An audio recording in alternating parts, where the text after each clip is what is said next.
Yo, what is good, Knicks Nation? Welcome back to another Knicks Media live stream with my buddy Tyler. We're going to be talking about some Knicks stuff right now. We got a lot to get into in today's stream. So if you're just joining in, guys, make sure you smash that like button, and it'll be greatly appreciated. We got a lot of things to break down when it comes to the rotations. As we know, we heard yesterday that Kemba Walker is officially going to be sidelined for the remainder of the season. So we got a lot of questions to ask. We're going to get into the chat. We're going to talk about the Knicks because we got the first game after the All-Star break tomorrow against the Miami Heat. So many things to get into. Tyler, how you feel, my man? What's up? And how you feel about these Knicks? I'm feeling good about these Knicks. Not so much, unfortunately. I feel like every time I come here, it's just a negative. You know, last time I was on here, I was during, of course, the NBA trade deadline live stream. What the Knicks do? It was more so the story of what they didn't do was the actual answers to everything, unfortunately. But yeah, we got a lot to get into. I'm excited for Knicks basketball regardless. There are definitely some hot topics that we need to break down today, which is why you're doing the live stream. And I'm pumped and very much excited to get into this one. And I think we're going to have a lot of strong opinions.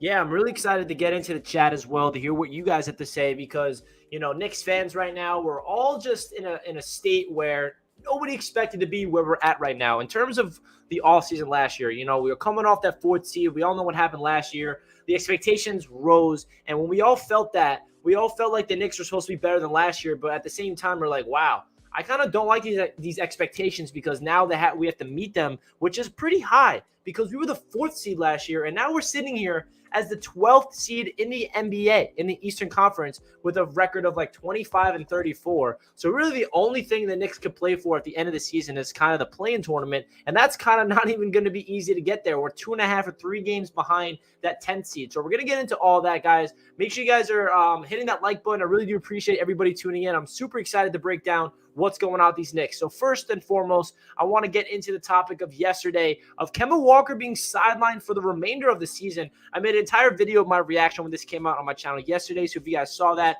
we're just going to break it down a little more so in this stream. So Tyler, when you first heard this news, what was your thoughts about Kemba Walker being done for the remainder of the season and the Knicks potentially looking to trade him in the summer with one more year on his contract?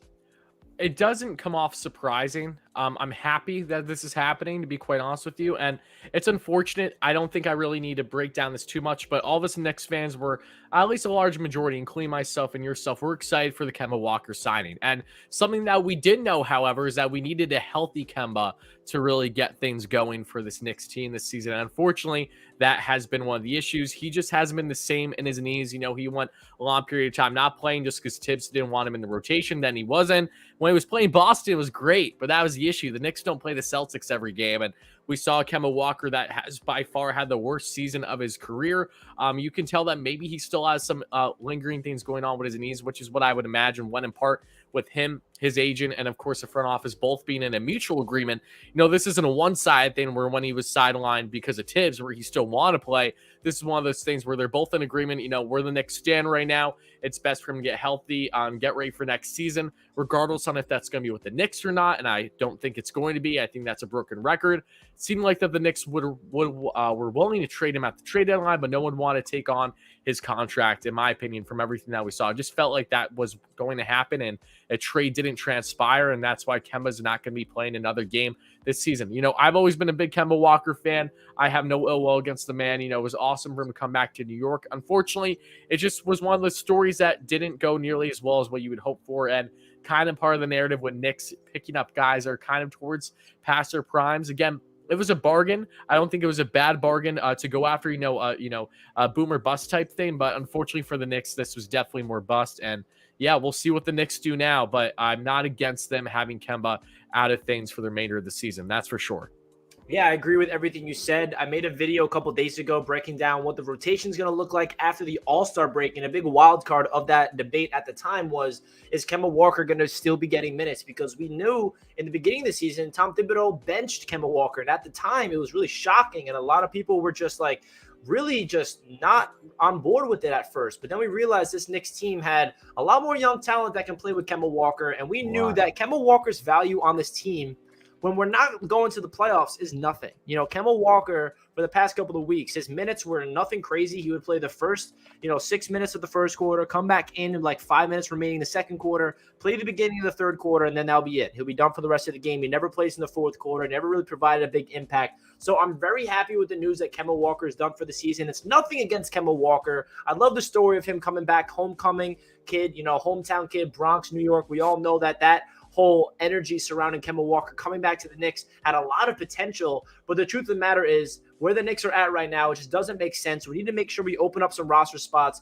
for guys like Quentin Grimes, which I think that he's the number one priority in terms of now he's officially part of the rotation no matter what. If everybody's healthy, Quentin Grimes has solidified himself in that 10-man rotation. That's what this Kemba Walker move does for me. That gets me a little pretty much happy. So obviously it's unfortunate that Kemba Walker's situation not benefit both the Knicks and Kemba Walker, but his knees are still not there. He did have some crazy moments as a Knick. He had that 44-point game that we lost. But man, shout out to Kemba Walker. He always had a smile on his face, got nothing but respect for him and love for Kemba Walker. And I hope that he finds a home next year and he can really show that he is not, he's got a lot of juice left in the tank. So that's our take on Kemba Walker. It really does open things up for other people to potentially get some more minutes. So let's get into the chat real quick, see what's going on. Shout out to everybody. Make sure you guys smash that thumbs up guys? on the way Appreciate in. You. For sure. Salute to Kareem. What's up, my man? Welcome into the stream. We got Sherwin, we got Samuel, Tamar, best of worst. John, what's good, my man? So I know that a lot of people have a lot of interesting takes about what's going on with this Knicks team. I'm really excited to hear what you guys have to say. Best of the worst says, to be honest, we played our best stretch of the year when Kemba went out with injury and Burke started. It wasn't ideal, but with Rose coming back, at least we have a point guard closer. So yeah, man, that's what we're really going to get into now. What are the rotations going to look like? Now we know officially Kemba Walker's done. We heard Tom Thibodeau give us a little idea of who's going to be the point guard moving forward in terms of the starting point guard. So that's what the big question is right now. Who will start at point guard tomorrow night? Say, hypothetically speaking, Derrick Rose is ready to go because we don't know if D Rose and RJ Barrett are going to be ready to go by tomorrow. They both practice fully, but they're both still getting their conditioning back. RJ Barrett spoke to the media yesterday. He actually said that his ankle is still bothering him a little bit, but it's still a good sign that he's on the court and practicing with full contact. And he's just got to get through that mental toughness to really get through that ankle. It's going to be a little sore at first. And, of course, Derrick Rose has to get back in shape. He's not been on the court, not been able to handle, contact for quite a long time. So Tom Thibodeau was asked by the media today and yesterday, who's going to be the starting point guard, even when Derrick Rose returns. And Tom Thibodeau had an interesting response. He said that he's evaluating the situation. It could be Rose, but he said that Burks gives him the best option at point guard in Tom Thibodeau's mind. So that's really what drives me crazy. If you guys watch my channel, you guys know that I'm not the biggest Alec Burks fan, especially playing the point guard position. If the thumbnail to this video isn't enough of that to give you proof, I don't know what is.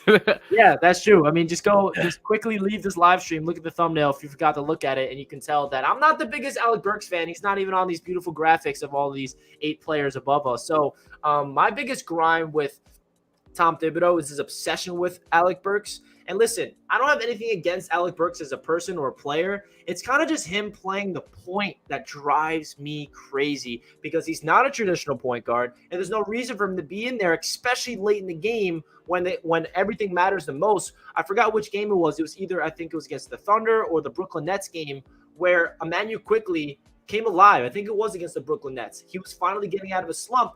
And then Alec Burks is in the game at point to finish off. And then Tom Thibodeau subs in quickly with a minute remaining, and it's too late, and we end up losing the game. So, Tyler, what's your thoughts about the whole point guard situation for the New York Knicks? In a perfect world, I think there's only 3 players that should be starting at the point guard spot or getting any minutes at the point guard spot for all 48 minutes, and that's Derrick Rose, Emmanuel Quickly, and Deuce McBride. Those are the 3 guys in my eyes that I feel like should be playing the point for the rest of the season. But apparently Tom Thibodeau has other ideas, and he thinks Alec Burks Burks is versatile enough to run the point for this team. And obviously, Julius Randle, you can be looked at it. He's a point forward. He leads the team in assists. So a lot of the offense is run through him. So what's your thoughts about the point guard position? What are you expecting, and what do you prefer for the Knicks to go when it comes to the starting point guard route for the rest of the year? Well, my thoughts, and, as we shared them raw yesterday when we saw Thibodeau, of course, saying that, he likes Burks in that spot because of his versatility. Here's my take. Look at where the Knicks are right now, right? Look at them. They're not even in a play-in. And even if the Knicks say somehow, some way, get in the play-in, what are they going to do this year? Do we have any hopes that they're going to make a run playoff-wise? I know I don't. I don't know how you guys feel watching this or listening. I think we're all under similar impressions. And it does suck when you follow a team and you know that expectations are not high or not what they were supposed to be originally going into the season. But the point is that you have all these options, all these young, promising, exciting options down the stretch this season to be put on the point, and just guards in general. But no, let's go with a guy out of position just because he has the versatility. Now, if the Knicks didn't have the young crop of guards that they do, this is a completely different discussion. We're not even having this right now. It makes sense why Tibbs would prioritize someone that has versatility, because you need it. That isn't the case for this Knicks team.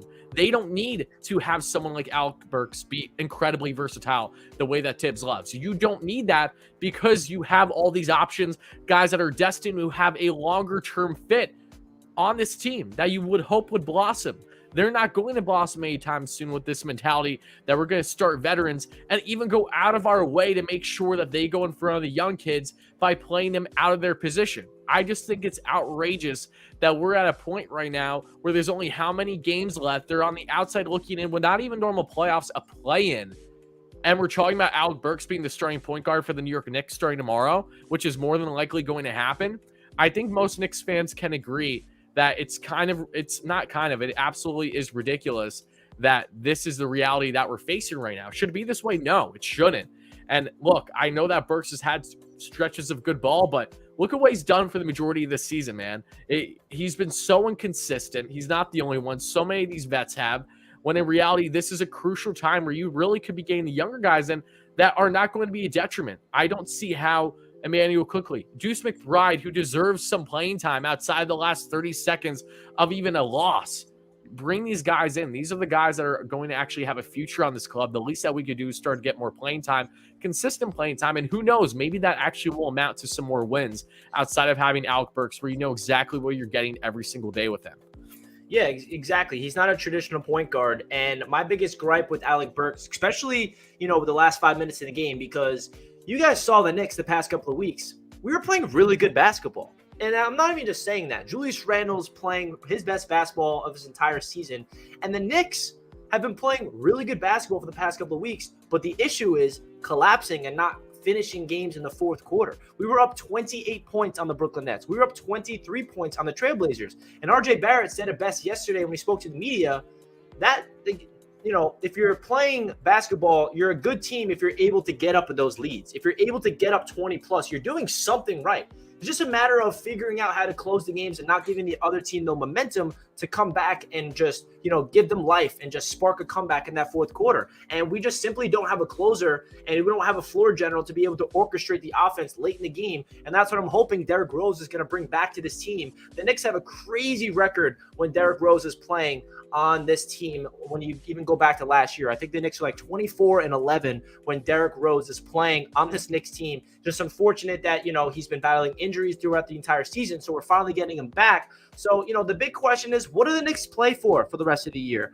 Obviously, the only thing that's in, distance is the play-in tournament. But at the same time, what really gives us anything to believe about? Like, what's the positive of making the play-in tournament? This is what I'm going to say about that. The last thing, the Kemba Walker news is good just in terms of, because what I'm about to say, it kind of gives us an idea of the Knicks front office approach to this situation. But if the Knicks go young, in terms of giving Quentin Grimes the minutes that he deserves, which I think is going to happen, giving Emmanuel quickly more time off the bench, as well as Obi Toppin, and giving RJ Barrett his duty of being that number one option that we've seen for the past couple of months, and letting the young guys get opportunities to show out, and then we make the play-in tournament, and RJ Barrett continues that playoff, in terms of just minutes, so we can get accustomed to the pressure and all these young guys get into the play-in tournament. That's going to be a good thing for the long-term success. But if we're just running this team through Alec Burks and Evan Fournier, and we try to make the play-in tournament, that just kind of doesn't really sit well with me personally. The play-in tournament is well in grass. The big problem is the Knicks have the hardest schedule in the entire league, so it's not going to be easy to get into the play-in tournament. So the Knicks are 25-34.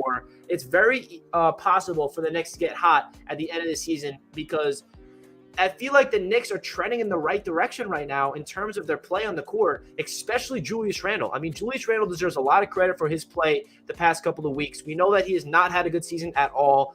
After his last year, most improved player, all NBA. We all know what Randle brought to the table last year. And then this season, he's not been anything close to where he was last year on a consistent basis. He'd have one game of dropping 30, and then he'll have like 7, 8, 9 games in a row of just not playing good basketball, not having good body language, not having a good mentality, not being a good leader. And just a lot of things off the court that Knicks fans are starting to question about Julius Randle. But now when RJ Barrett went down with an injury, Julius Randle really started to shine and be that player that we all fell in love with last year. So it's going to be really interesting to see if Julius Randle is going to continue that play, or is going to go back to the way he was playing in the beginning of the year. And RJ Barrett's return is going to be huge. So, Tyler, what's your thoughts about what you want to see from the Knicks in terms of the rest of the season? There's 23 games left. Do you think the play-in tournament is something that we should be expecting, we should be rooting for, something that we should really think that is realistic? Because we are just around 3 games behind that 10 seed. That's all we need. And say we are the 10 seed, right? And we do make the play-in tournament.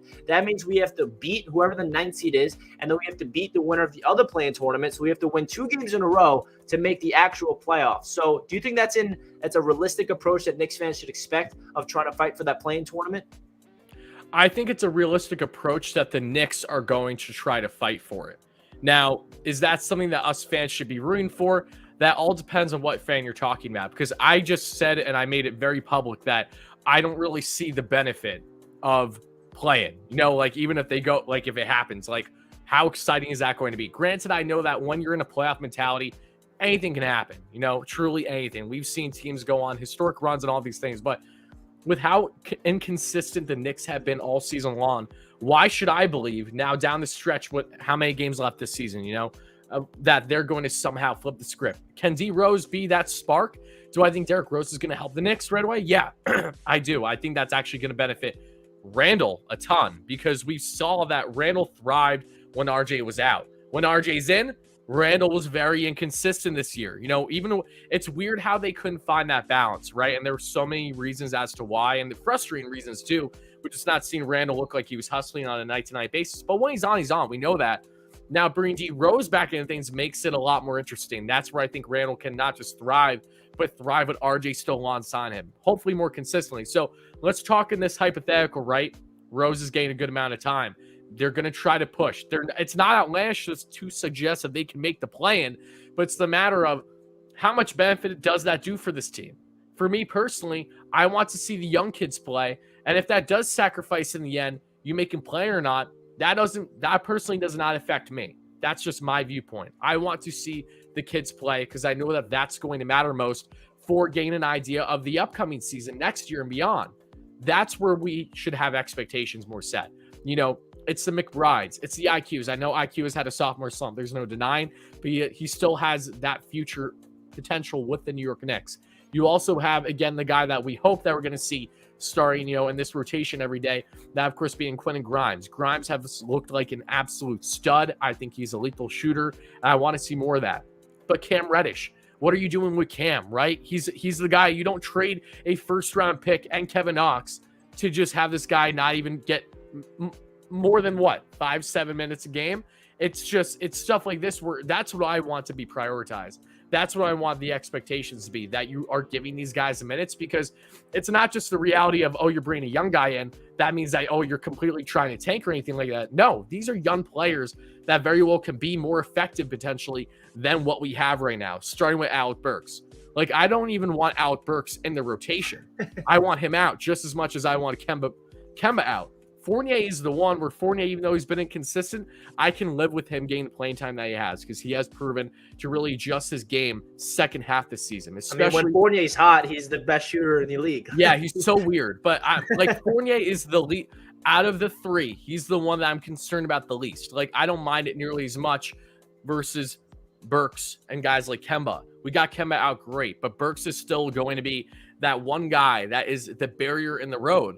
And Yeah, I really so you bring up a great point, Tyler, and that's the next topic of how will Cam Reddish get any minutes? Because if we look at the 10-man rotation that we can expect, just in terms of Tom Thibodeau's perspective, not what we want to see, but I think we can say we're just going to put Alec Burks, that's our point guard role, which already makes me upset to hear that. But we got Burks at the point, we got Fournier, RJ, Randall, and Mitch. That's the starting five. And then off the bench, we got D Rose when he's back, Emmanuel Quickly, Quentin Grimes, Obi Toppin, and Nerlens Noel. Now, the odd man out is Cam Reddish. Where is Cam Reddish? He's not going to be in the 10-man rotation. And that's the thing that really drives me crazy is how is he going to fit into this rotation? We're going to have to wait for an injury in order for Cam Reddish to get in the rotation. And that's what really drives me crazy as a Knicks fan, because Tyler said, what did we trade him for? That tells me that there is a miscommunication and a dysfunction between the front office and the coaching staff, unless they have a plan about Cam Reddish next year, because we have him under contract. But I still don't believe that is true, because we need to make sure we give Cam Reddish an opportunity to show what he can do in order before he goes into the offseason to work with the coaching staff, if you know what I mean. So the answer to the solution is obviously just taking Alec Burks out of the rotation, but that's just never, ever going to happen with Tom Thibodeau as the head coach, because we know that Tom Thibodeau values him with his versatility and whatever he brings to the table.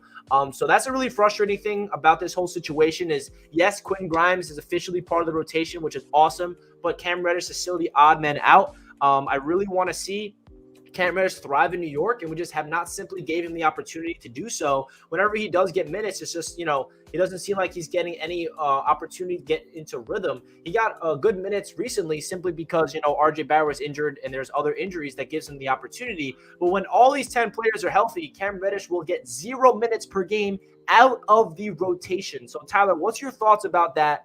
What do the Knicks got to do to get Cam Reddish in the rotation? Obviously, the easy answer is taking Alec Burks out, but we all know that's just not going to happen. So what's your thoughts about this whole situation? Yeah, I mean, look, it seems like there's really no other way for it to happen, to be quite honest with you, unless you can try to get either Burks out of there. But of course, we have Rose coming in. So it's like, yeah, even if you take Burks out, you still have Rose. So there's still someone that's still coming back into the rotation no matter what, even though they're different positions. So I don't know. I don't know how they're going to make it work, and I'm afraid that they're not going to do anything. That's my concern. Again, it's okay. If the mindset was that you got Cam to prep him for next season, okay, why would you go out of your way to trade for him way ahead of the trade deadline for the guy to have an injury to be out multiple weeks when you acquired him too? Why would you do that? Why was there that urgency? Was it just based on the market and knowing that Cam wanted out and really was forcing himself out? Like, I don't know, but it doesn't seem like that was the inclination at the time.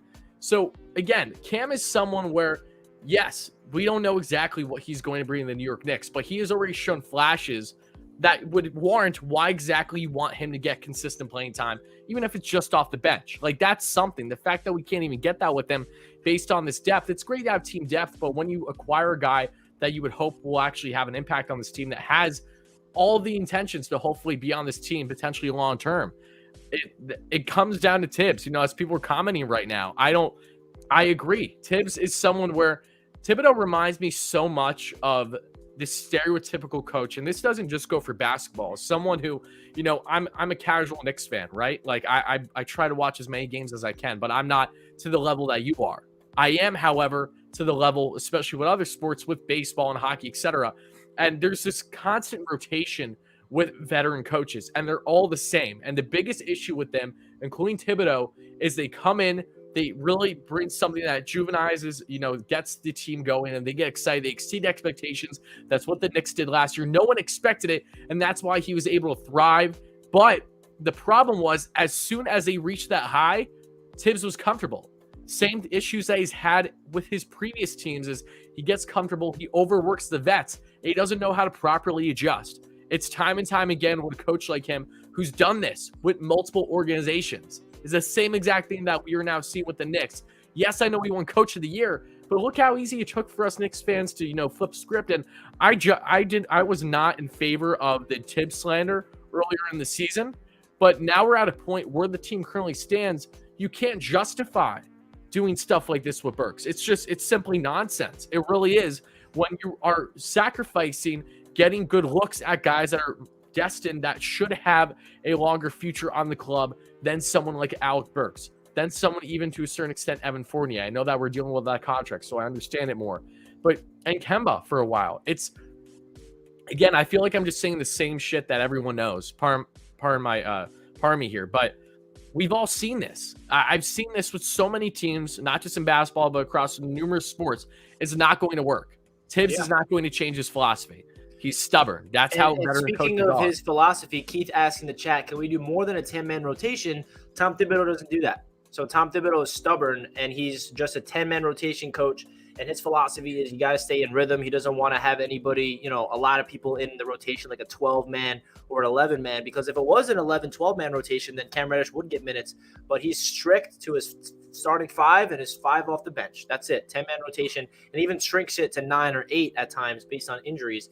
So obviously Tom Thibodeau is stuck in his stubborn ways. He's obsessed with Alec Burks, like I have right here in this this header, which I think is hysterical because he really just is not adapting on the fly. And you said it best just there, man. I really was against the Tom Thibodeau slander for the majority of the season. I was really not on board. I was like, I don't understand it. Like, you got to give Tom Thibodeau credit. He's gonna get things in the right direction, because if you guys remember last year, it was kind of a similar season to start it off. We were not perfect. We were flirting at below 500, around 500. We're not a perfect basketball team last year. And then all of a sudden, we were 3 games below 500 late in the season, and then we go on a 9-game winning streak, and that is what really propelled the Knicks to get into the playoffs. Without that 9-game winning streak, the Knicks were barely in the playoffs, and we just got hot at the right time last year. So I was expecting kind of the same thing to happen this year, where, okay, we're starting off a little slow. Tom Thibodeau will work with his players, and then everything will start to get in the right direction. But that was just me being optimistic thinking. And now we're here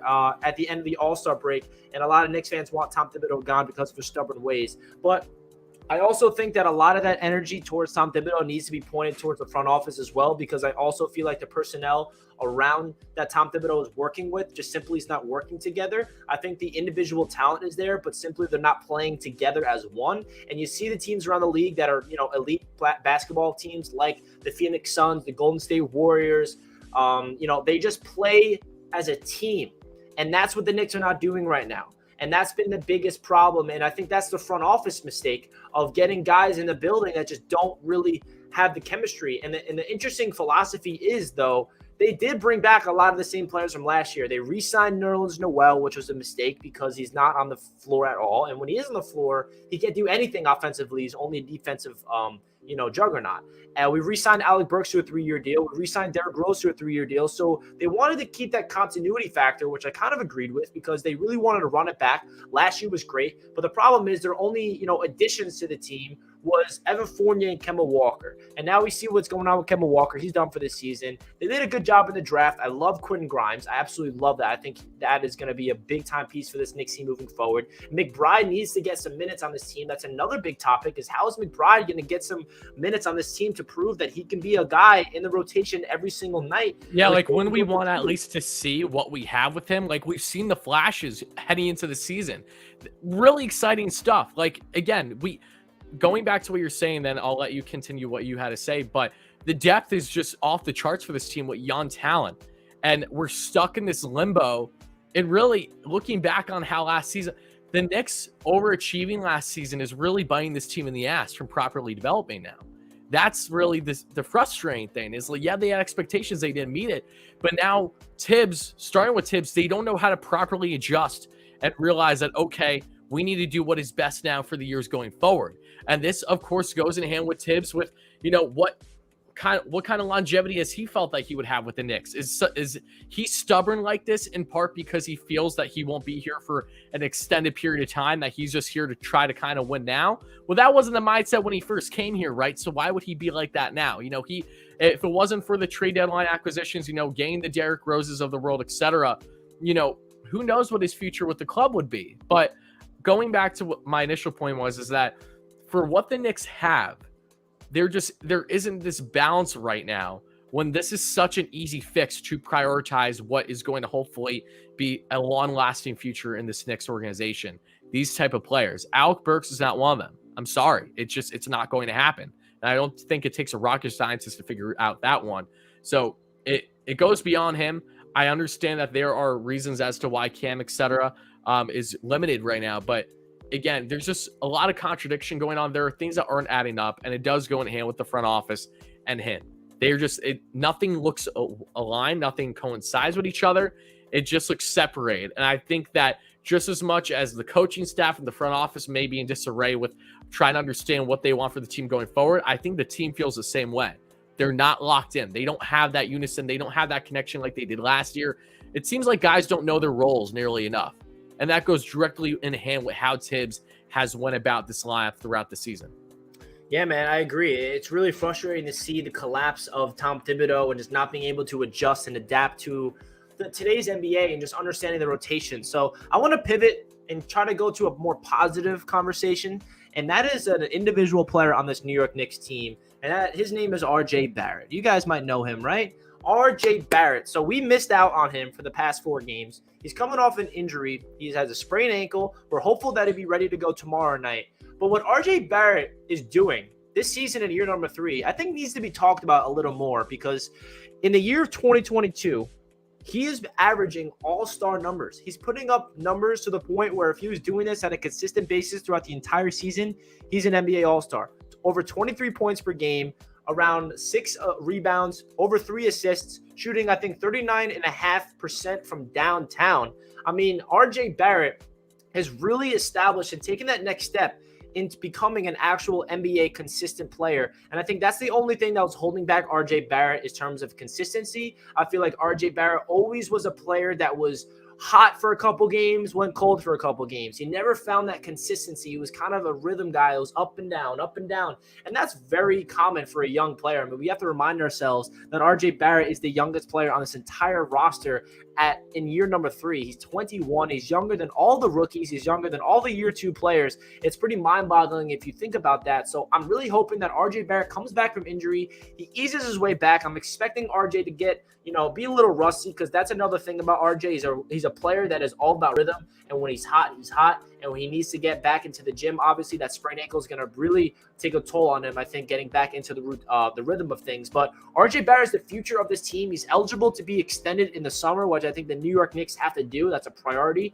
So, Tyler, what's your thoughts about RJ Barrett, and what do you expect from him in the final 23 games to finish off the really good year number 3 in this league? And what are your expectations for him, in the future in the NBA for the Knicks? Well, my immediate expectations is I wouldn't be surprised if he comes out a little slow. I hope that's not the case, but especially, coming out from injury, it's natural. We've seen that with him already before in stretches. So I will be a little surprised if he comes out guns blazing. I'm all for it. I hope that does happen. I think RJ's future is just unbelievably bright with this team. He has shown that he is the leader of this team in a lot of ways, and something that guys like Julius just can't compare to. And I've had a lot of harsh words about Julius throughout the season. I've had a lot of positivity with him. I've really been Jekyll and Hyde with my stance on Julius Randle. But when you look at a true team leader, RJ has exemplified that in a lot of ways at such a young age. And this is the kind of guy that you want to build your team around. I truly believe that RJ is that guy. He is showing it. And I really am beyond excited to see what he's going to do down the stretch for the 20-plus games the Knicks have still. If he can, in fact, really maybe help take the Knicks to another level to get in a play-in. I don't see the Knicks getting in a play-in without RJ being a heavy factor. Let me put it that way. Even if Julius continues to ball out the way he does, you need a guy like RJ to really help balance things, and I think he's going to do that. And long term, he just feels like that he is the future of this team that, again, you want to build around, and is going to help really be potentially something that us Knicks fans just haven't had in a while. Like, recently, the only guy you could think of right away is Carmelo. But, like, the fact that the Knicks have a homegrown guy that is different than obviously someone like Carmelo that is coming in and really showing every game the type of guy that we were hoping for when we drafted him. I felt a lot of guys, a lot of fans wrote off on RJ too quickly. I really, really believe that he is the future of this team, and Knicks fans have to be excited about what we've seen this season from him and what we're going to see from him in the years going forward. Yeah, he's only going to get better and better. And I feel like next year is going to be the time where RJ Barrett becomes a consistent beast because in his first 3 seasons in the league, there's been a common trend with RJ, and he starts off every season slow. I don't understand why, but that's just been the reality. This year was the same situation. Last year was the same situation. And all of a sudden, when that new year kicks in, he just becomes a different player. He shoots lights out from downtown. And the biggest thing about RJ Barrett that showed me personally this year is his clutch ability. Is his ability to close games in the fourth quarter. It started off at that game against the New Orleans Pelicans earlier in the season in New Orleans, where RJ Barrett just took over the game in the fourth quarter. The plays were ran through him. He was the focal point. He was running the show. He was orchestrating pick and rolls. He was coming off screens, popping threes late in the fourth quarter, driving to the rim, finishing through contact, throwing up the alley-oops, dishing it making the right rim reads. And that was the game where I was like, that was it. This is what really showed RJ Barrett's potential in this league if you hand him the keys to the kingdom, if you allow him to run the show. And then we saw him go down a little bit, going through his ebbs and flows. And then we saw later on, remember that game against the Lakers? I know we didn't win that game, but he single-handedly got us in overtime. He went up and dunked on Anthony Davis, dunked on Westbrook, and then hit that crazy game-tying three-pointer at the end of the game, which forced the New York Knicks to go into overtime. So what I'm trying to say is not only has RJ Barrett shown the ability to be a closer, be the number one option on this team, but his leadership ability, like Tyler mentioned, is what really stands out to me the most. His maturity for that age, being 21 years old, being that leader. I mean, you just got to watch his press conference, the way he carries himself.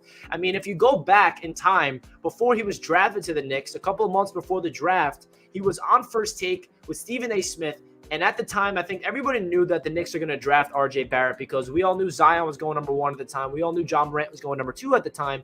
And the Knicks would be, obviously slated to pick RJ Barrett. So Stephen A. Smith asked RJ Barrett, what would you say to Knicks fans of handling the New York media, because it's a different animal? The Knicks are just a different beast of being a face of the franchise. So what would you have to say to the New York Knicks fans? What RJ Barrett said right away is, my confidence, I'm built for this. And that just was right there. I was sold on him because his mentality is what really differentiates him from other players around the league, especially other players on the New York Knicks in particular, of his ability to deal with adversity, his ability to, push through his slumps. And I'm really excited for the future of RJ Barrett. He's only going to get better. And I miss it, man. I'm watching these past couple games without RJ. I'm like, yo, where's my guy? Where's RJ at? So the next player I want to talk about is Derrick Rose. So he's coming back from injury. Like we said earlier, Tyler, Derrick Rose is one of those important pieces to this entire Knicks roster, and we've been missing him for the past couple of months. So I'm really interested to hear, what's your expectations for Derrick Rose? Do you think he's going to be a starter? Do you think he's going to be coming off the bench? I really hope that Tom Thibodeau is not overworking him, because he's coming off a really serious surgery off his ankle, and maybe he is that missing piece to the puzzle that can help us propel us into that, play-in tournament, because when he orchestrates things in the fourth quarter, when he calms everything down, he just feels like he just takes the pressure off Randall, like you said, takes the pressure off so many guys. He can attack the rim still. He can finish through contact. He can shoot the lights out from 3 all of a sudden. He can do pretty much everything for you as a veteran guy that can just be galvanizing the people on the court and off the court. So what's your expectations for Derrick Rose, and what should Knicks fans expect from Derrick Rose coming off injury? Expectations, I think, just go directly in hand with the team's performance, right? Because I don't think Rose is going to play Friday. I would be a little surprised if he did, just from what Tibbs has said about him so far, like that he doesn't seem like he's exactly there yet. I hope he does. I'm not getting my hopes up that he's going to start right away. And I think that it's going to go, again, directly in hand with the Knicks' success. If Burks is fully expected to start at the point and say the Knicks go and get a couple wins, I think that is exactly what Thibodeau is going to continue to do. He's going to continue having Burks as a starter, then he's going to have Rose on the bench. But if it's a situation where maybe the Knicks aren't playing well, which very well can happen, that's where I think Rose can get back in the groove of things. And it wouldn't surprise me at all if Rose does, unfortunately, get a little overworked down the stretch. Again, all goes directly in hand with how the team is performing. But Rose is someone that I personally want to see play. I just want to make sure that you don't put himself in a situation where you could potentially get, health-wise hurt again heading into next season. I know you have the offseason and everything, but still, I think Rose's health should be a huge priority with the amount of games that we have left this season. But I think that there's a decent chance that we're going to see a good chunk of him on the bench. I think that I would love to see him starting. I would love to see him closing. but something tells me that we might not see him starting as much as maybe we would hope, just because, again, going directly in hand with not just wins, but also Tibbs' infatuation with Burks because he has that versatility. It's a good question. I really don't know exactly what we should expect from Rose down the stretch. I just know that when Rose is playing, he's going to be his typical Rose, and he's someone that definitely helps balance things for this Knicks team. He really is such a good spark plug, and just really, I think, just takes the pressure off of guys like Randall so much, in the sense that they just have this comfortability level that guys like Burks and others that have been at the point, guards in general, just can't compare to. Rose just has a different swagger to him that I think really gels well with this team. I know earlier this season there wasn't nearly as much of a balance. Like, they were up and down throughout the year, Rose and everyone else involved, but that was like the entire starting rotation, and that's always been the problem with the Knicks all season long. No matter who's in that starting spot, for the entire spot, they've had some bad stretches this season. Second half, they really got to start. They picked things up at times and then just couldn't close. So yeah, I think that's a really good question. Kind of my counter is to you. What do you hope to see for D Rose down the stretch? Do you think that he should in fact be starting every single game as long as he's healthy? Do you think that he's best to maybe be on the bench a little bit more? Like, what's your take on him for the last 20 plus games?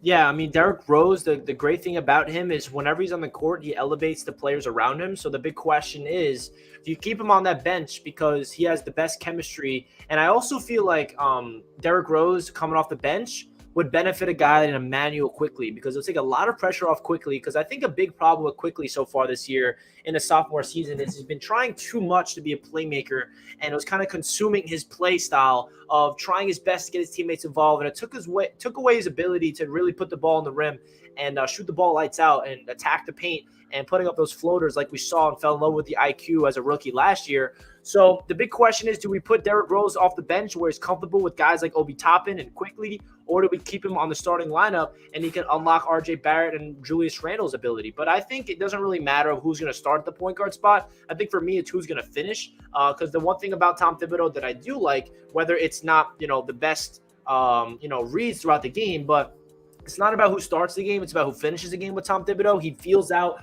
who's in rhythm throughout the game. And yes, he does not make the right decisions every single game, but he's not stubborn enough to only have the starting five with the last 5 minutes remaining. He kind of feels it out. He kind of feels who's playing well, who's not playing well. And then throughout the game, he compiles a starting lineup, or not starting lineup. He compiles 5 people on the court for the last 5 games. So whether Derrick Rose starts or not, I think he's still going to get fourth quarter clutch time minutes, which is really pivotal. And you know who needs more fourth quarter minutes? Who leads the Knicks in the past 2 seasons in the most fourth quarter points on this entire team? That's Emmanuel Quickly. Emmanuel Quickly was last year the fourth quarter god. I mean, he was the spark plug off the bench, and I feel like Derrick Rose coming back is going to impact him more than anybody else, as well as Obi Toppin. Obi Toppin is another interesting conversation, because my problem with Obi Toppin is not him individually, but his usage. He is somebody that needs more minutes, and Tom Thibodeau needs to realize that, yes, Julius Randle is, probably our best player on this team, but he does not need to be playing 35, 40 minutes a night. Like, I understand that, but at the same time, Julius Randle, take his minutes back a little bit. Like, it's not healthy for Julius Randle to go out there and be able to just be the number one option. The offense runs through him. He has to do everything. All the workload's on him. Let Obi Toppin get 15, 20 minutes a game. Like, I don't know why that's such a big problem in Tom Thibodeau's mind. And this has always been a Tips problem. Think about how Rose was with him back in Chicago. Think about all these other players that he's worked with. He runs them in the ground. That's the issue. He's giving them too much playing time. When the Knicks, again, as we were saying with Burks, it's not like the Knicks don't have options. They have options. They have exciting options that, at least depending on the player that we're talking about, have shown that ability to really be something special. And Obi has looked really good for the large portion of this season. In the limited minutes that he has, he's making something happen. And if you can balance those things a little bit, that is going to give you better longevity with someone like Julius Randle. And if Randle is going to stay on this team for the foreseeable future, then you need to make sure that you're getting the best out of him. How do you get the best out of a guy like Julius Randle, especially with the mental aspect and also the health? try to balance it. Don't give this guy upwards of, 35, 40 minutes a night. Get a little bit more balance, get Obi in the mix of things, keep him fresh so that way Julius maybe can be better in the clutch down the stretch because maybe you add a couple more minutes to rest up. Like those things may not seem like they make a drastic difference for your team, but for someone like Julius Randle especially, that could be a huge X factor for him. If you just take a little bit less off his shoulders, I really think that would benefit him further. Obi would benefit a ton, and it would just give you a lethal weapon. Let's not act like Obi Toppin isn't a good player. He very much is a stud at times for the Knicks, and he brings that presence that can really be a problem for opposing defenses. So, yeah, sign me up. I agree with you. I want Obi gain more. You brought up a really time. good point, and it was something I was about to say. Is another thing that we have to realize that might be a factor of the Knicks collapsing in the fourth quarter is Tom Thibodeau playing all these guys so many minutes to the point where they're gassed at the end of the game. I mean, the energy in the first half compared to the energy at the end of the game, it's just night and day. Yeah. And Julius Randle, the biggest thing about Julius Randle that I absolutely love in this past couple of weeks of playing basketball is his energy and his pace. And Julius Randle is playing at a pace that I honestly haven't seen all season long from Julius Randle.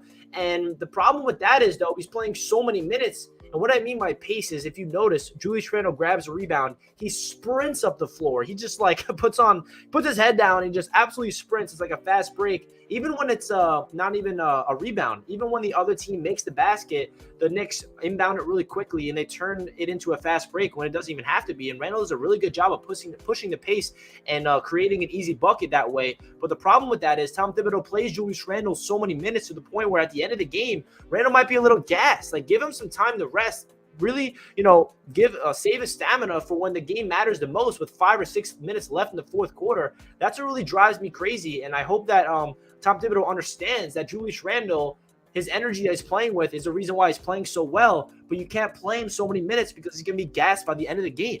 Randle and Obi is such a good 1-2 punch if you can just properly balance things. Like, there's no denying that Obi, look, I feel like every single time I'm watching the game, or if I don't get a chance to watch it, I'm looking at the stats. This guy's easily, he's a point per minute. Like, it doesn't matter if he's getting a nice, beautiful alley-oop for a dunk. Like, Obi is just such a unique player. And I know he was very underwhelming his first year, but he has really blossomed. And I give him all the credit in the world for blossoming the way he has while working with such a stubborn coach. That's unfortunately not giving him nearly as much opportunities that he should be warranted at this point. And look, Obi's not going to be a stud every single game. I get that. But the point, same thing with Randle, exact same thing. If this can benefit Randle to potentially eliminate not just the pressure, but the lack of consistency that we saw in large parts this season, which was looking more like the normal Randle versus what we saw in last year where he just became this god for the Knicks. If you can do that, why won't you go down that route? Because that is something that for Tibbs, that would benefit him too. I get it that Randle, when he's on. But look at how the Knicks are. They've been so dominant in so many games of the first halves and just completely shut down. And even just one quarter. There's been so many abysmal quarters for this Knicks team in the second half, whether it's the third or the fourth, that can just be so easily avoided if they're just smarter with how they're utilizing their time for their individual players. And also just making sure that you balance things between your starting five and your bench. Like, there's just so much inconsistencies that I've seen from this team this year. And that's the biggest gripe, because I saw someone in the comments of the live stream talking about, you can't say that teams ahead of the Knicks right now don't have better rosters. You could definitely, I completely get the point, but the point is the fact that I'm not saying that the Knicks have all the talent in the world, that they're going to go on and dominate and have a playoff run. What I'm saying is that there has been such better ways to go about this team with what they currently have. Not talking externally, just what they have right now, with what makes most sense for them. I don't know how many games you need to see guys literally doing nothing for you, hence Alec Burks. But because he has this versatility, oh my God, let's put him in there. Like, again, going back to what we've been saying this entire stream, McBride IQ, even though, yes, maybe they're not going to be perfect. Maybe they're really going to struggle at times too.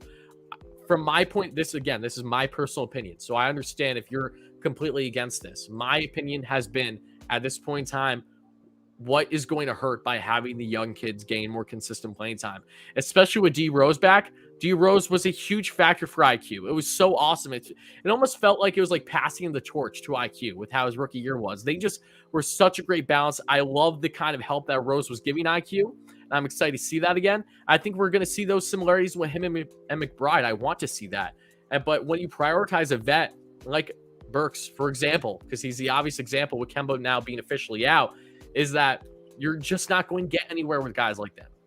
I just don't see the upside in prioritizing a vet like Burks over young kids when you know what you have with Burks. You don't know what you have going forward with IQ in the sophomore year. He can still find his groove. There's no denying that he very well could bounce back, at least to a certain degree, or at least getting more playing time doesn't hurt. And McBride, I get it. He hasn't had much experience, and I know that he is not maybe talent-wise to the level of a Burks right now, but let's find out. Let's see what we're going to get from him. Because if we don't find out now, it just leads you more uncertainties heading into next season.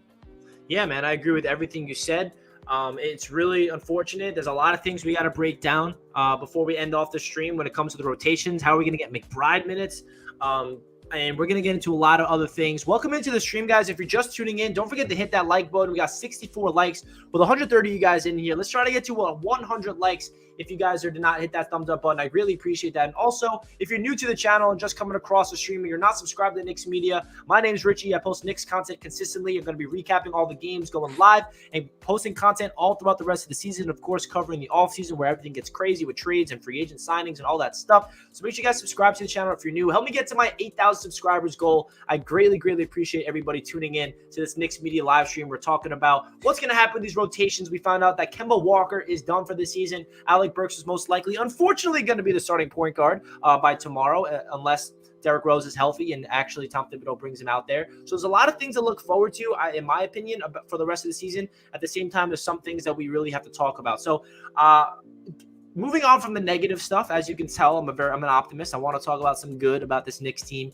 because outside of the Knicks being a bad team in terms of the record and not being in the playoffs and all that stuff, there's an individual player I want to talk about, which we haven't really talked about in detail yet on the stream, and he's a rookie, and his name is Quentin Grimes. Quentin Grimes has really showed up to be Tom Thibodeau's favorite player on this roster, one of his favorite players. We can, harp on Tom Thibodeau. Such a sigh of relief, at least that he's favoring someone, right? That's what I'm saying. Like, I was about to say, we can gripe on Tom Thibodeau for his obsession with Alec Burks and all these other players, but at least he is in love with a rookie, and his name is Quentin Grimes. The reason why he loves Quentin Grimes is because if he plays with a tenacity to his game, and he also practices well, and he's just a player that is just a prototypical guy that I can just tell that Tom Thibodeau will fall in love with. My biggest problem with this, though, is who else is a player that Tom Thibodeau will fall in love with if he got the minutes? Deuce McBride. But we're going to talk about that later on. So Quentin Grimes has been getting a lot of minutes in this rotation with the injuries to RJ Barrett and other players. He was starting for the past couple of weeks. He is an absolute lights-out shooter. The best thing about Quentin Grimes, in my eyes, is his confidence. He does not shy away from letting it fly from downtown whenever he gets the opportunity to. Even if somebody's in his face, he will shoot it. He's just a perfect 3-and-D wing for today's NBA, and I feel like he's only getting better and better. And not even talk about a defense. I mean, he plays one of the best defense on this entire team in terms of that wing position. And the Knicks got something special in Quentin Grimes in the 25th overall pick. And I'm really happy that he's officially solidified himself in the 10-man rotation with the moving on from Kemba Walker. I think that's the one thing that Knicks fans need to understand. I think the reason why the Knicks wanted to shut down Kemba Walker for the rest of the season, a lot of that had to do with Quentin Grimes, because now that opens things up. No matter if the Knicks are healthy or not, Quentin Grimes is in the rotation, because if Kemba Walker was still playing and everybody was healthy, Quentin Grimes would have been the odd man out. So we're very lucky that the Knicks front office made the decision, because now it's forcing Quentin Grimes to stay in the rotation. There's no excuses why he should not be in the rotation, because he's been arguably one of the most consistent players on this entire team as a rookie. So Tyler, what's your thoughts about Quentin Grimes? I know you're a big Grimes fan. So what's your thoughts about his rookie season and what he can develop into as the future goes on? What I see with Grimes is what I believe that I could see to a certain extent with someone like McBride and the other young guys that aren't getting enough minutes. How has Grimes been thriving the way he has? I know that you have to play, you need to perform in order to get somewhere. But the point is that Grimes has thankfully been getting a lot of playing time because he is so favored by Tibbs. But it really comes down to preference, right? I think that we could see that with other young kids. And this is the entire point that I've been trying to make this entire time. There is nothing that hurts, especially now, with going after and putting your young guys and prioritizing them over the vets, so you know what you have. Look at what we're finally learning, what we have with Quentin Grimes. What a stud of a draft pick he has proven to be for the Knicks. He is such a lethal shooter. He looks like someone that is going to be such a fantastic Swiss Army knife for the Knicks and the years going forward. I've seen Knicks fans raving that, oh, this is going to be the new Klay. I don't think he's going to be Klay Thompson level. Let's pump the brakes a little bit. He's better. Yeah, exactly. But you can tell that Grimes is someone that we can just bank on. Like, he has that ability. His shot is so smooth, man. And again, what's so beautiful about someone like him over other options is that he does play defense and he plays it damn good. Like, this is the balance that the Knicks have been eating. This is how you have success.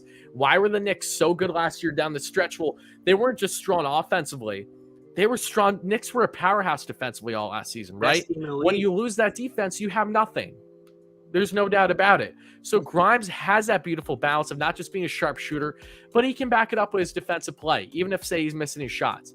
That's why I love Grimes so much. He has exactly what you want from a player balance-wise. And I know that I love a lot of stars, too, that are offensively gifted but don't play defense. Yeah, it happens. But the fact that we have someone like Grimes now, man, oh, man, it's just damn exciting. I think that he is just absolutely perfect for what the Knicks want, not just now, but in the years going forward. He has surprised me. I did not know much about him going into this season, and man, oh man, he has just been quite the sight to see. So happy. Yeah, man. Listen, there's a lot of things to gripe on, a lot of things to talk about in a negative light, but there are some bright spots to this Knicks team, and the bright spots come along with the young foundation, and that's what really separates this Knicks team.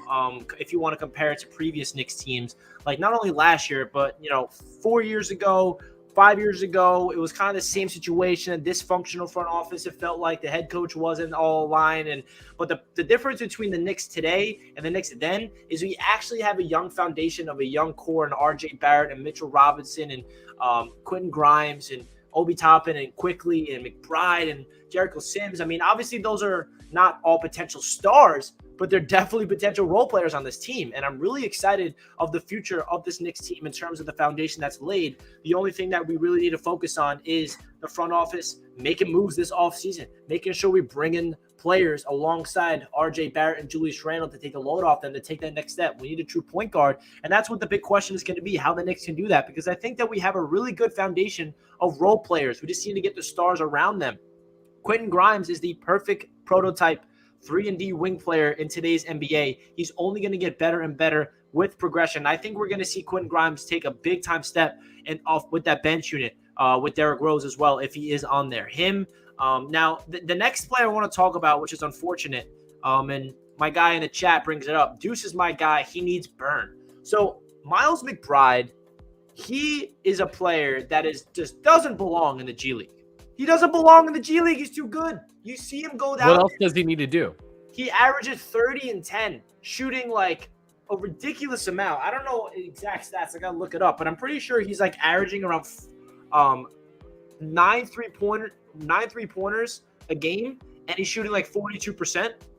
I mean, he's shooting at a high volume and hitting his shots. And yes, I know it's the G League, but you can tell that he's way too good to be there. So the big question is, how do we get McBride in the rotation? Well, the unfortunate reality to that answer is injuries, and that's the only possible solution, because there's nobody else. There's no other way that Tom Thibodeau is giving McBride minutes, even though I feel like he deserves it.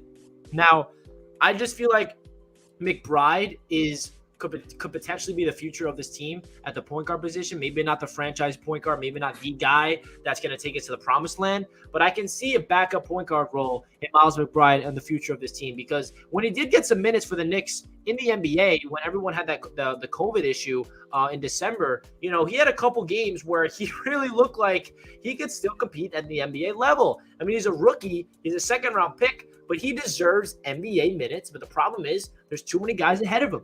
And I just don't know what else he needs to do in order to get the opportunity to show to the coaches and show to the rest of the league that he belongs to get regular NBA minutes. And so what's your thoughts about McBride and his energy? Because not only, like you said, Tyler, beautifully about Grimes' defense, we want to talk about defense. McBride is all about defense. He picks you up full court. He's just in the passing lanes. He's just a menace. He just is a prototypical. And the thing about McBride that just doesn't make sense to me is, if you can put a point guard prospect in a lab for Tom Thibodeau's system, it's McBride. It is everything you want. It's a defensive first point guard that can shoot the ball, that can attack the paint, that has confidence and plays with 100% effort and intensity. I just don't get why he doesn't get minutes, and I think the answer is the veterans ahead of him that has contracts like Burks and like Fournier and like, other players. It's unfortunate, but it is the reality. So what's your thoughts about Deuce McBride? Obviously, we have not really seen a lot of him in the NBA. It's more G League stuff. But what's your thoughts about his potential, and should he get more playing time in the future? Yeah, I mean, I don't really think there is much more that I need to say about Deuce other than I really want to see him play. Like he's someone that I'm so excited by. And now that the Knicks are in a position where they're not as blocked as what they were with Kemba gone, now just feels like the best opportunity pretty much out of the entire season. You can make that argument to finally give him some more consistent playing time. I'm not saying, that you need to necessarily start the guy, just have him get some consistent playing time other than the last minute of the game. I just don't see, again, how it hurts this team. I really don't, because we're talking about more so the future right now than we are currently. If you guys have been following along this next season, you kind of get an idea that the odds of them doing a magical run, again, anything is possible, but it's not great at all at 10 games under 500 right now with 23 games left this season. So McBride, again, that defensive ability is an absolutely perfect way to put things. And you would think that someone like Tibbs would favor a guy like him, but it's the fact that, again, Tibbs has a guy in front of him that he has been working with that he's been favoring in Burks. That versatility is probably why he's just so enticed to buy Burks more than anything. He can utilize them in various ways. But the problem about a guy being versatile is the fact that, yes, Burks is versatile, but it doesn't mean that he's good. Like, just because you have versatility doesn't mean that's necessarily a good thing. Doesn't mean that it's going to amount to great success on your team. We haven't seen that for an extended period of time, not nearly to the degree that I think justifies guaranteeing him to be the guy, like day in and day out. I don't see it. McBride, I'm excited about. I want to see what we can get from him, especially with the future heading into the offseason for the Knicks. If, say, they are going to go ahead and target, a star guard or something like that, wouldn't it at least be smart to try to figure out what you have with McBride for these last how many games? Because that could go in hand with what you do in the offseason preparing for next year, right?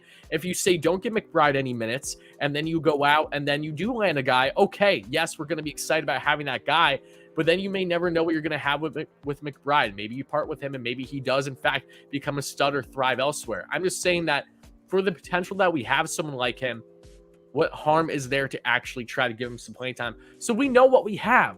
We know what we have with him in the G League. We don't know what we have with him in the NBA yet. We don't even remotely close have an idea with him. Same thing to a certain extent with the other guys that have been playing. Like, we haven't seen enough with Obi, in my opinion. I want to see more with him to really see how much he can blossom really once he hits his prime over these next couple of years. Same thing, we're just getting started with Grimes. We're still just getting started with RJ. These guys are so young, but they've at least gotten a certain level of playing time where we know what to expect to a degree. And now I want to see that with McBride. That's all. That's literally all I'm asking for. And the thing that drives me crazy is when McBride did get those minutes and he was playing and he was actually started a game, I'm pretty sure. And he was playing well. Derrick Rose was healthy at the time. And Derrick Rose was asked about McBride after the game where he played well. And Derrick Rose said, I love Deuce. I love everything he brings to the table. I really hope Tom Thibodeau finds minutes for him for the rest of the season. That moment, ever since then, he hasn't played. So, like, yo, D-Rose, like, you're boys with Tom Thibodeau. You got like, go up to Tom and tell him you got to play McBride. Like, it doesn't make sense to me. Like, even our own player and Derrick Rose is saying to the media, I really hope McBride gets minutes. And he doesn't get any minutes because guys like veterans are ahead of him. And Tom Thibodeau feels like he's trying to, save his job because his job's on the line. He's a win-now coach. They still have a chance to make the playoffs, barely. They're 3.5 games out with 9 games under 500. We have teams ahead of us that are probably going to get better. Like, the Wizards are collapsing. The Hawks are kind of like here and there. The standings is not really in our favor. So it's going to be really interesting to see what happens in terms of the play-in tournament because that's Tibbs' approach. And like Big V CEO says, McBride isn't playing because he represents a rebuild. That Tibbs is not in rebuild mode. He's all win now. And that's the biggest issue that I have is what are we playing for this year? We're obviously not winning the championship. I think every single Knicks fan understands that. I mean, we're barely going to make the playoffs. We're not going to make the playoffs, to be honest. I mean, we're not even going to get into the first round if we don't understand what needs to happen for the rest of the season. And we need to get all these young players minutes, and that's what every single Knicks fan wants. I mean, I feel like a Knicks fan dream is a rotation of getting Derrick Rose, RJ Barrett, Quentin Grimes, Julius Randle, Mitchell Robinson, McBride, IQ, Cam Reddish, Obi Toppin, Jericho Sims. Like, that's the 10-man rotation that every Knicks fan dreams of. But that is the unfortunate reality. They have two big contracts that they're tied into. That's not going to allow that. Yeah, like it's the contracts. That's the biggest problem, man. Like, luckily, they're shutting down Kemba for the season, but we can't shut down anybody else for the season because we have Evan Fournier for another 2 years minimum, and we have Burks and Noel for another year after this, because they do luckily have team options after their contracts, so we're not tied to them for 3 full years, which is a positive. But it really does frustrate me that the veterans are still going to be playing. And if you guys remember heading into the trade deadline, my biggest gripe was what I wanted to see is trading the veterans to open up the time for Cam Reddish and McBride and Grimes, and it's just not here. So the question is, what are the Knicks going to be playing for the rest of the season if we're still going to have a stubborn head coach and Tom Thibodeau to just play the same guys over and over and over again? And as Jeff Van Gundy said on the ESPN broadcast when they were on ESPN, the definition of insanity is doing the same thing over and over and over again. His own colleague in Jeff Van Gundy was shitting on, sorry to bring up some profanity words in here, but he was not saying good things about his old friend and Tom Thibodeau to the national NBA basketball fans on ESPN. And that's all you need to know about what Tom Thibodeau has been doing so far for this Knicks team. And it's really frustrating to see. It really does. So, guys, make sure you smash that like button. Help us get to 100 likes. We got 83 likes, but 175 of you guys tuning in.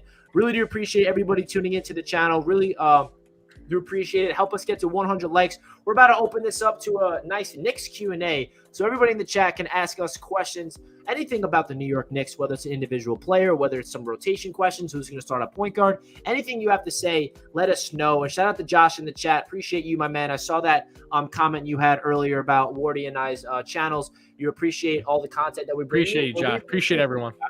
Thank you so much, my man. I appreciate everybody tuning into the chat. We're opening this up to a Knicks Q&A, so we'll love to hear any questions you guys might have regarding the Knicks rotations, whether it's an individual player you want to talk about, whether it's, what are expectations for the last 23 games.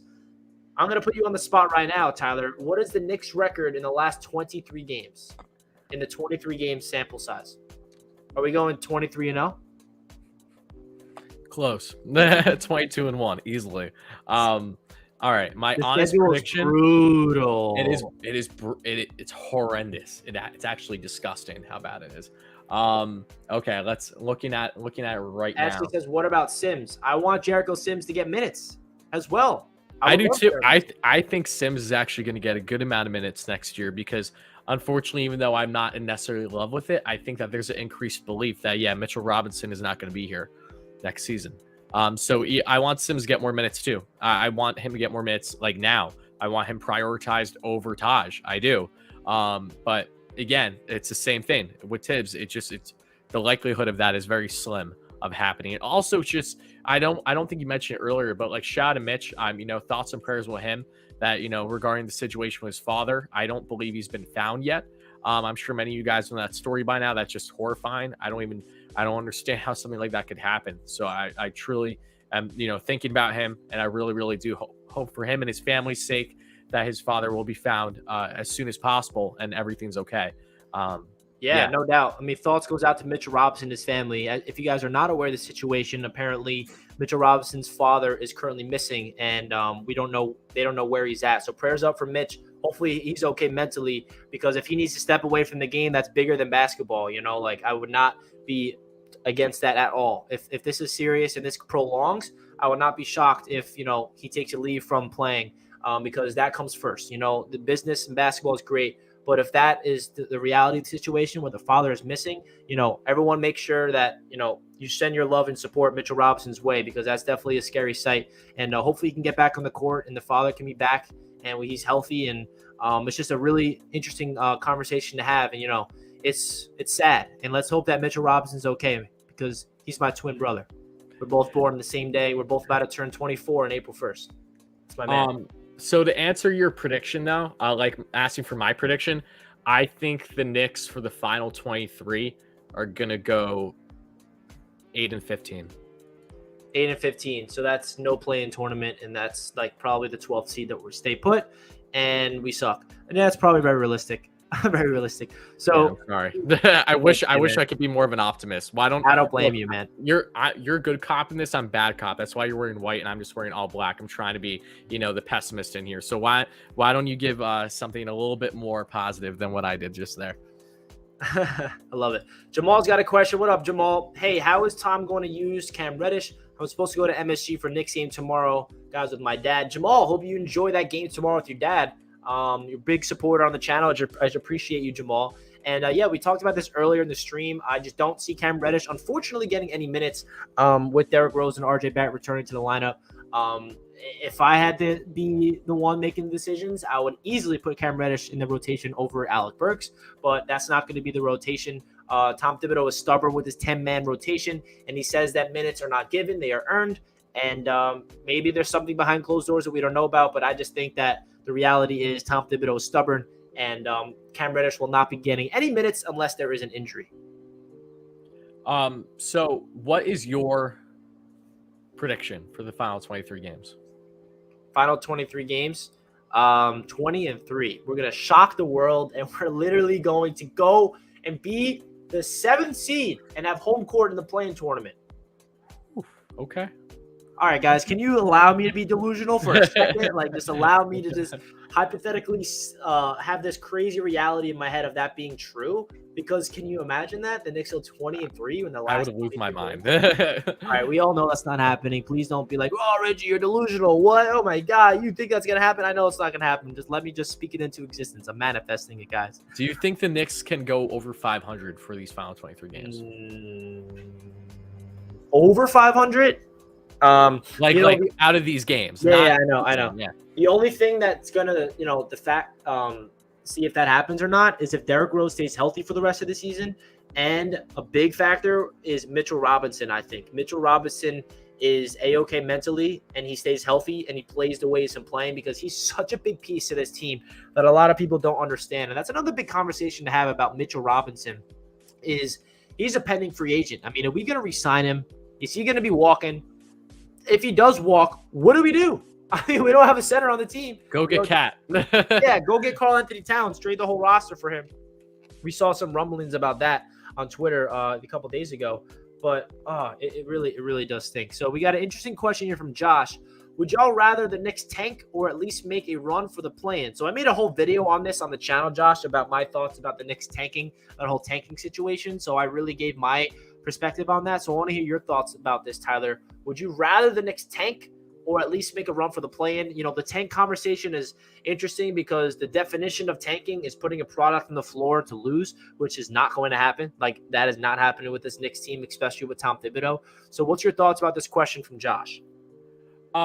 That's a good question. And mine is going to be basically polar opposite to yours. I know that the Knicks have had no luck lottery-wise, and trust me, I was as distraught as you were when they ended up not getting Zion, even though he's going to come to the Knicks within the next 2 years. Book it at this rate.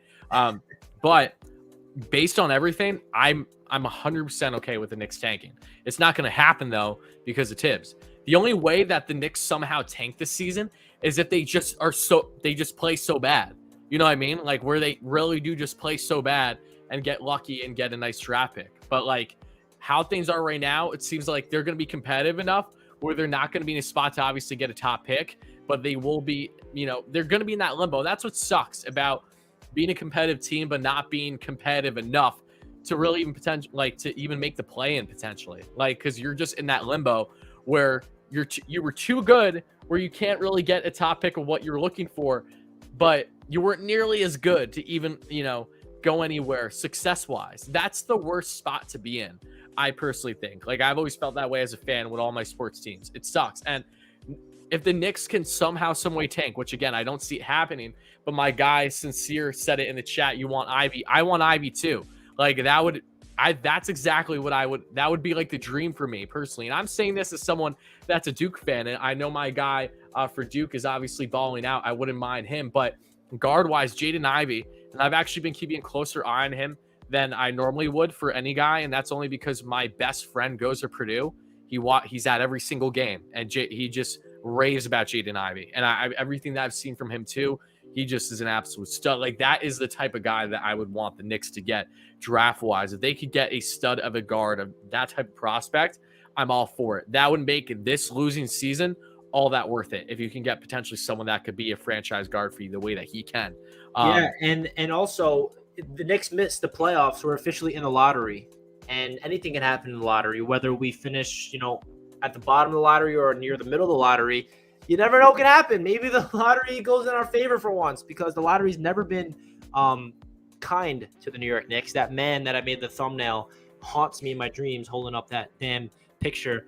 But hey, hopefully we get lucky, and if we are in the lottery this year, no matter where we're at, we could finally go up above where we're slated. Because if you guys don't know, every single year the Knicks have been in the lottery for the past decade, we're like number 6 or number 7, we go below it. We never even stay put or never go higher. It's always below.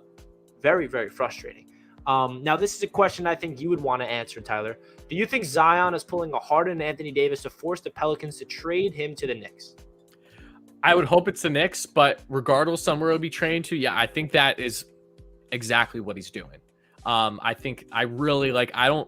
we going to see Zion play for the Pelicans again? Honestly, he just started posting about them because he knows he's trying to avoid the bad PR that's been going on with him recently. But yeah, I'm obviously always been a diehard Zion guy, being a Duke fan and being a Knicks fan. I wanted that to happen to begin with. I think that with Zion, especially, and his health, I know that there's those concerns, but dude, as long as that guy's playing, he's one of the best in the league, and he's proven it in such a short period of time. Yeah, I really do think he's going to pull a Harden and an AD type, a Simmons type, even though I know the circumstances were a little different with Ben. Yeah, I would be pretty surprised if we see Zion play for the Pelicans again anytime soon. Like, even next season. Like, I don't think he wanted to go to New Orleans to begin with. I do believe he wanted to go to New York right away. He wanted the big stage. Thankfully, the Knicks landed his boy, that being an RJ, who wanted the big stage too. Happy about that. And look, RJ Cam, you could tell that Zion would obviously like to be here. And there's no denying that a healthy Zion for the New York Knicks, that could be your core for so long, man. And just the thought just always gives me goosebumps. It really does. Can you imagine? I can imagine, but the thing is that there's actually a good level of realism to that. That's the thing. This isn't something where you're just hoping to land, a generational talent because of the issues that he has with his current organization. No, this is someone that has always felt destined to be a Knick at some point. And I do believe that he will be a Knick, or at least the Knicks will heavily pursue him again, either via trade or when he is set to hit the free agent market. But yeah, I don't think he's going to be playing for the Pelicans anytime soon. I really don't. Andre says draft the best talent or draft need, because this is a really big man draft. All depends on where you are in the draft. Yeah, I think a lot of that goes into where we're at in the draft, obviously, and who's available on the board, and if Mitchell Robinson walks. Because if Mitchell Robinson does walk, and we don't really do anything in free agency, well, actually in basketball, the draft comes before free agency. So I would not be shocked if the Knicks go the big man route in the lottery, potentially. Obviously, there's a lot of factors that goes into it, but that's only if Mitchell Robinson walks in free agency. But if I'm the Knicks and Mitchell Robinson finishes off the year healthy and playing good basketball, I give him that extension, man. He deserves it. I really feel like Mitchell Robinson is such a slept-on player on this team, and obviously more, than anything, more bigger than basketball. Let's hope that his father is found and he's safe and he's healthy, because that's something that is, bigger than basketball. And shout out, just everyone, make sure you look at all the tweets and make sure you can do our due diligence of helping out Mitchell Robinson with that and his family, because that is really devastating to hear. But outside of that, man, Mitchell Robinson, he deserves an extension if he stays healthy for the rest of the year, in my eyes. But if he does not get the extension, we have a glaring hole at the center position. Whether we want to trade for one in Karl-Anthony Towns, or sign one free agency, or draft one, the big man is all of a sudden going to be the biggest need for this Knicks team if they move on from him, Yeah. I agree with you. Yeah, I mean, I would love for Mitch to stay. I'm concerned that if that's gonna actually happen or not. My viewpoint on it has changed a little bit. RJ is mentally tougher, improved the shot, and is improving defensively. Yes, sir, Gideon. RJ Barrett is becoming the man that I knew he'd become, and the best is yet to come.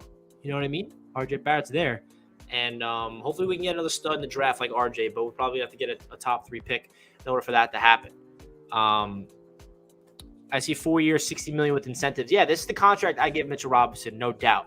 Obviously, the only thing that's holding the Knicks brass from doing this is his injury concerns, because that's been the biggest gripe with Mitchell Robinson. You do not want to give him a contract like this if he's not going to be able to play, consistent minutes without getting nicked up. But the one thing about Mitchell Robinson is he gets nicked up, he gets banged up, but he's tough enough to play through those injuries and still have it a big impact on this team. I mean, the amount of times that we've seen Mitchell Robinson play good basketball, the Knicks are up, they have a big lead, and then they sub in Nerlens Noel or somebody else, and then also the team comes back, is asinine. I mean, that just drives me crazy. Agreed.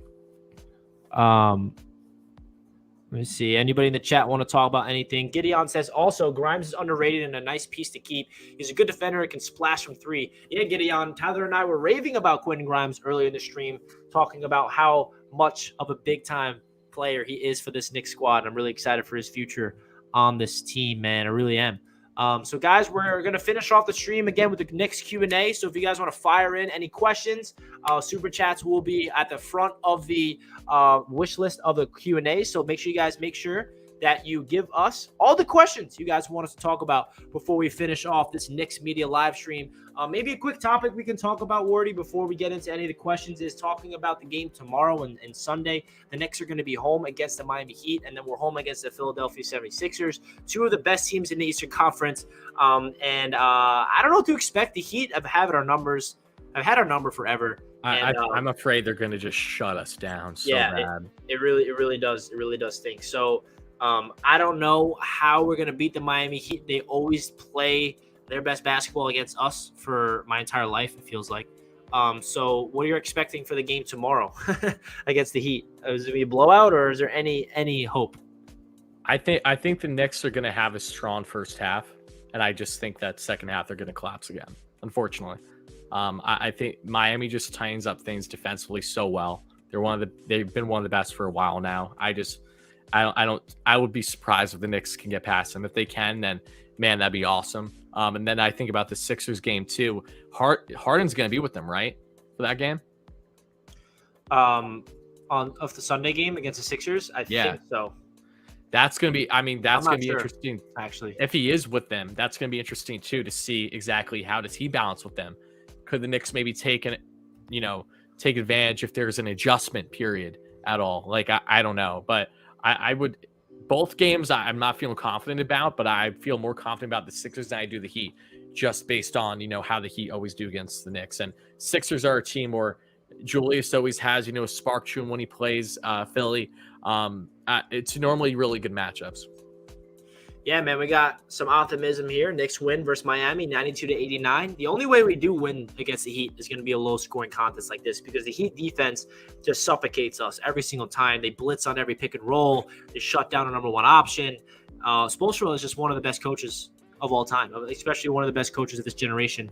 Unfortunately, I have to admit that, because I'm not a big fan of the Miami Heat. I'm sure a lot of Knicks fans can agree with there.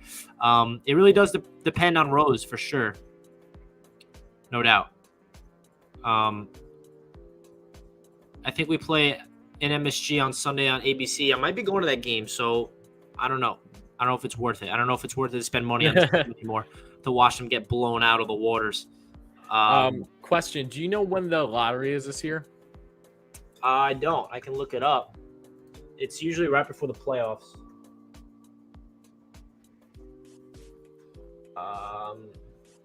February. No, that's. Anybody have the date of the lottery this year?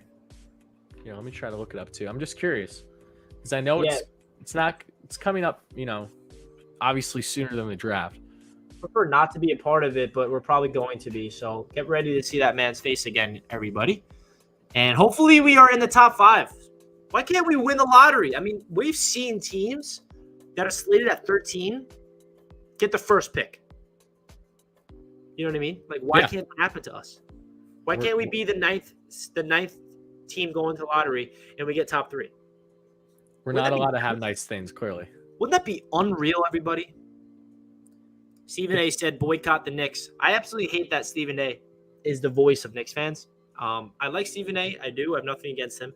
But his Knicks takes, They drive me crazy because I know he is a Knicks fan. Draft is June 23rd, so I guess the lottery will probably be in May. Usually is in May. In May, okay. And I don't even want to talk about the lottery, guys. That really scares me. It brings back PTSD. It really does. That man, I don't even know his name, always screws over the Knicks. It really depends if Rose plays tomorrow. I agree, Andre. I think that's a big deciding factor if the Knicks play. If the Knicks play good basketball, if they can get the dub. But we can't expect Rose to come back and just be, the Derrick Rose of old. Let's see. We're going to get to a couple more questions before we end off the stream. If you guys are just tuning in, I appreciate all the love and support on Knicks Media. We got – did we hit our goal? Oh, we got 96 likes. Who wants to help us to get to 100 Smash that like button, guys. Before we end off the stream, hit that thumbs up button. And, of course, don't forget to subscribe to the channel if you are indeed new to help us get to our goal of 8,000 subscribers here on Knicks Media. Really do mean a lot of all the support, guys. And, I wanted to go live to talk about what's happening with this Knicks team, what to expect heading into the final stretch of the season. 23 games left. Woo. What do you want to see, man? What's your expectations? What do you think that, say all 23 games are over, Tyler? What is the best case scenario in a realistic way that we can finish off the season in an optimistic way of some players taking the next step, potentially like RJ or maybe even Grimes, or maybe Randall plays the way he has, or maybe we see quickly get out of his slump?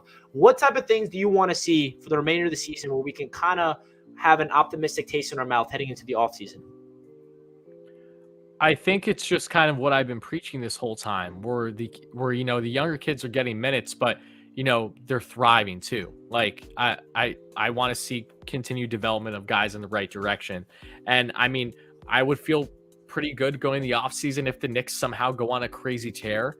Also, like if they go on a crazy tear and actually make something happen in the play-in, they surprise all of us. Yeah, that'd be awesome. Again, I don't think it's going to happen, unfortunately, but that's something that would make me feeling more positive, knowing that this team, really found themselves. Unfortunately, it seemed a little too late. But that's something that I'm not against. I would like to see. I just want to see, guys continuing to thrive and hopefully get some more playing time. Talking about Obi, especially, he definitely sticks out to me. Randall, I think, is huge to see how he does for the final 23 games as well. Can he stay consistent? That's been the big thing with him this season. RJ, I want to see him hopefully stay consistent. All those guys, more than anything, I just want consistency, man. I feel like this is the one thing that the Knicks haven't had all season long, and it's an understatement. They just haven't had it.